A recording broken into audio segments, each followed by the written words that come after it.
बिस्मिल्लाहिर्रहमानिर्रहीम। अस्सलामु अलैकुम नाज़रीन। पंजाब और खैबर पख्तूनख्वा की असेंबलियां हर सूरत तहलील होंगी।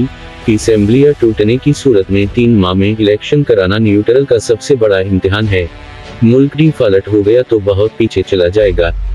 चेयरमैन पीटीआई की वफद से मुलाकात में गुफ्तगू।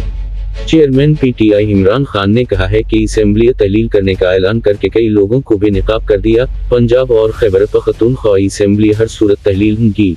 जनरल आसिम मुनीर खुद कह चुके हैं कि वो न्यूट्रल रहेंगे। असेंबलियां टूटने की सूरत में 3 माह में इलेक्शन कराना न्यूट्रल का सबसे बड़ा इम्तिहान है। अगर इंतखाबात 90 दिन से आगे गए तो ये आइन पाकिस्तान की धज्जियां उड़ाएंगे। कमजोर हुकूमत नहीं होगा क्योंकि डिलीवर नहीं हो सका। मीडिया रिपोर्ट्स के मुताबिक council of Pakistan news papers editors CPNA के वफद से मुलाकात में गुफ्तगू करते हुए उन्होंने कहा कि 3 मार्शल लाज और मेरी हुकूमत के दौर में मईशत बेहतर रही, लेकिन इस वक्त वफाक क्रैश हो चुका है। अगर मुल्क डिफॉल्ट हो गया तो बहुत पीछे चला जाएगा। सूबों में फंड मौजूद हैं, इसके बावजूद कुर्बानियां दे रहे हैं। कोरोना की वबा ना आती और चाइना 2 साल बंद न रहता तो हमारी इकानमी बेहतर होती।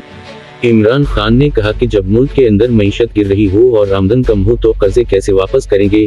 जिस मुल्क में कानून की हुक्मरानी ना हो वहाँ खुशहाली कैसे आ सकती है। नवाज शरीफ और जरदारी सियासत पाकिस्तान की कर रहे हैं और इनकी जायदादी बाहर हैं। कैसे मुमकिन है कि इनकी जायदादी बाहर हों और लोग इनके कहने पर पाकिस्तान में सरमायाकारी करें। जब मुल्क चोरों के हवाले किया जाएगा तो तरक्की किया होगी।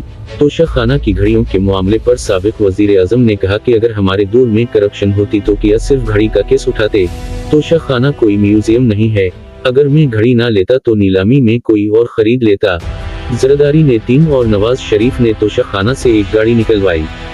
नाज़रीन अपना ख्याल रखिएगा। खुदा हाफिज। पाकिस्तान जिंदाबाद।